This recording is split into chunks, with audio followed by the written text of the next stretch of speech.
السلام علیکم آداب ناظرین، آپ دیکھ رہے ہیں ABS اسپیڈ نیوز اور میں ہوں آپ کا میزبان عبدالبصیر عبداللہ۔ آئیے ڈالتے ہیں آج کی اہم خبروں پر ایک نظر۔ سعودی عرب حکومت نے ریاض میں میٹرو پروجیکٹ کا افتتاح دیا انجام، جس کے بعد اس میٹرو کے کوٹے میں 6500 ملازمتیں کیے فراہم، جس میں 50% ملازمتوں پر خواتین کو کیا تعینات۔ مملکت میں ہر شعبے میں خواتین کے لیے ملازمتیں ہیں موجود۔ سعودی عرب مملکت میں غیر قانونی طور پر رہنے والے تارکین وطن کے خلاف پولیس کا کریک ڈاؤن ہے راہ جاری۔ 21 نومبر سے جاری اس مہم کے دوران 19,000 سے زائد غیر قانونی طور پر مقیم افراد کو کر لیا گرفتار۔ ملک شام کے عوام کے لیے آج بڑی خوشی و مسرت کا دن۔ بشار الاسد کے قبضے سے 8 سال کے بعد ملک شام کے شہر حلب اور دیگر شہروں کو قابضین سے کرا لیا بازیاب۔ حلب کے علاقوں میں قومی فوج نے لے لیا 8 سال بعد اپنے قبضوں میں شہروں کو۔ ملک شام حلب میں قومی فوج نے آج اسد کی دہشت گرد فوج کے قبضے میں موجود شامی قیدیوں کی رہائی کا کیا فوراً انتظام۔ کئی شامی افراد ظالم بشار الاسد کی تنگ جیلوں سے رہا ہونے کے بعد خوشی اور مسرت کا کیا اظہار۔ بشار الاسد کے حملے اور دہشت گردی کے دوران کئی اولادیں بچھڑ گئی تھی والدین سے۔ کل رات فتح حاصل کرنے کے بعد حلب کا ایک نوجوان بیٹا واپس آنے کے بعد فوراً اپنے ماں اور گھر والوں کے پاس لوٹ گیا دوبارہ۔ کئی سال بعد ماں اور بیٹے کی ملاقات کا دیکھا گیا جذباتی منظر، جسے دیکھ کر آنکھوں میں آ جائے آنسو۔ ملک شام کے عوام نے 2016 کے بعد آج لی راحت کی سانس۔ بشار الاسد کی حامی دہشت گرد فوج نے 40 تا 50,000 شامی افراد کا کیا تھا قتل عام۔ 8 سال بعد ملک شام کی عوام قومی فوج نے سرزمین شام سیریا پر ادا کیا سجدہ شکرانہ۔ غزہ میں عوام کی کثیر تعداد بھوک ماری کا شکار۔ بھوک کی شدت کو برداشت کرتے ہوئے کئی نئے بیماریوں کا معصوم بچے اور خواتین ہو رہے ہیں شکار۔ ہفتے بھر میں صرف 2 یا 3 وقت کا ہی کھانا ہو رہا ہے انہیں میسر۔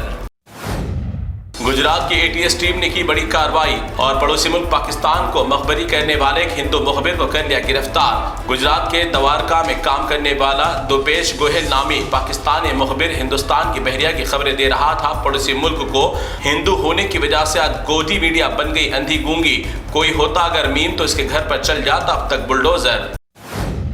اب ہندوستان کے بیشتر ریاستوں کو نئے طوفان فینگل کے اثر کا ہے سامنا۔ تمل ناڈو میں طوفان فینگل کے پہنچنے کے بعد چنئی، کاویری اور دیگر ریاستوں پر طوفان کا پڑا اچھا خاصا اثر۔ بھارت کے ہر انتخابات میں BJP کی ایک طرفہ جیت میں EVM کے گھوٹالے پر کانگریس پارٹی نے الیکشن کمیشن سے کی شکایت، تو الیکشن کمیشن نے EVM مشین کے معاملے پر 3 دسمبر کو بات کرنے کا کانگریس کو دیا وقت۔ پھر ایک بار اروند کیجریوال حملے کی زد میں۔ دہلی کے ملویہ نگر میں اروند کیجریوال کر رہے تھے یاترا، اسی دوران ایک شخص نے کیجریوال کے چہرے پر پھینک دیا پانی۔ موقع پر موجود سیکورٹی اہلکاروں نے حملہ آور کو کر لیا گرفتار۔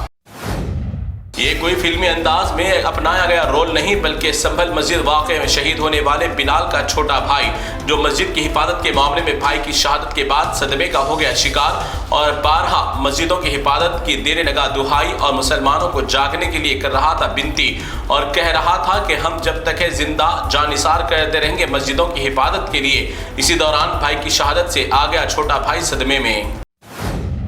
ویڈیو میں آنے والا منظر کوئی غیر ملک کا نہیں بلکہ ہندوستان کی ریاست مدھیہ پردیش کا ہے، جہاں آج بھی ترقی کے اس دور میں ندی کا راستہ عبور کرنے کے لیے چھوٹے پتلے تاروں پر چلتے ہوئے لوگ اپنی زندگیوں کو خطرے میں ڈال کر راستہ کر رہے ہیں پار۔ BJP حکومت سو رہی ہے ابھی بھی گہری نیند میں۔ آئے دن ایک سے بڑھ کر ایک فسادی پیدا ہو رہا ہے۔ مسلمانوں کے خلاف زہر اگلنے کے لیے 2 دن قبل ایک کمار چندر شیکھر ناتھ سوامی فسادی نے مسلمانوں سے ووٹ ڈالنے کا حق چھیننے کا دیا تھا بیان، جس کے بعد آج بنگلور میں اس فسادی کے خلاف مقدمہ کر لیا گیا درج۔ کانگریس کمیٹی کی میٹنگ کے دوران راہل گاندھی نے کانگریس صدر ملکارجن کھڑگے سے سخت لہجے میں کی بات۔ راہل گاندھی نے ملکارجن کھڑگے کو کہا کہ ملک میں ہونے والے انتخابات کو مد نظر رکھتے ہوئے آپ لیجیے سختی سے کام۔ اس لہجے کو دیکھ کر پارٹی ارکان بھی رہ گئے حیرت زدہ۔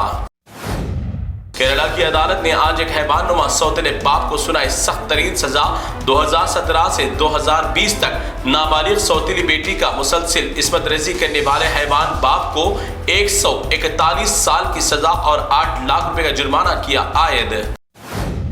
تلنگانہ پر گروکل اسکول میں ناقص غذا کھانے کے بعد ایک نوجوان طالبہ شہناجہ کی موت کے بعد کانگریس حکومت کے لیڈران کی اڑی نیندیں۔ اپنے علاقوں میں موجود سرکاری اسکولوں کا کرنے لگے دورہ اور دیے جانے والے کھانوں کی تفصیلات بھی کر رہے ہیں لیڈران حاصل۔ تلنگانہ ضلع کمرم بھیم آصف آباد میں شیر کے حملے میں نوجوان لڑکی کی ہلاکت کے بعد 15 اضلاع میں محکمہ جنگلات نے ہائی الرٹ کر دیا جاری، عوام کو محتاط رہنے کی دی ہدایت۔ محکمہ جنگلات بھی شیر کو قبضے میں لینے کے لیے مشترکہ کارروائی کر دی شروع۔ 10ویں جماعت کا امتحان لکھنے والے تمام طلباء کے لیے بری خبر کے بعد آ گئی ایک اچھی خبر۔ حکومت تلنگانہ کی جانب سے انٹرنل امتحان کے ماسک کو ختم کرنے کا کیا گیا فیصلہ اب لے لیا گیا واپس۔ وہی پرانے طریقے سے ہی انٹرنل مارکس دیے جائیں گے طلباء کو، مگر اب گریڈز کی بجائے دیے جائیں گے نمبرات۔ بلڈوزر والی ٹیم ہیڈرا اب پھر ایک بار سروے کے بعد کیا حیرت انگیز انکشاف کہ تلنگانہ اور حیدرآباد میں موجود کئی ندید جھیلیں ہو گئے غائب۔ نقشہ نکال کر تلاش کرے گی جھیلوں کو، پھر ہوگا وہی جو چاہے گی ہیڈرا۔ جھیلوں پر لگژری گھر بنانے والے اب ہو جائے ہوشیار۔ تو ناظرین، یہ تھی ABS اسپیڈ نیوز کی تمام تفصیلات۔ دیگر خبروں کے لیے آپ دیکھتے رہیے ABS نیوز۔ فی الحال آپ مجھے دیں اجازت، اللہ حافظ۔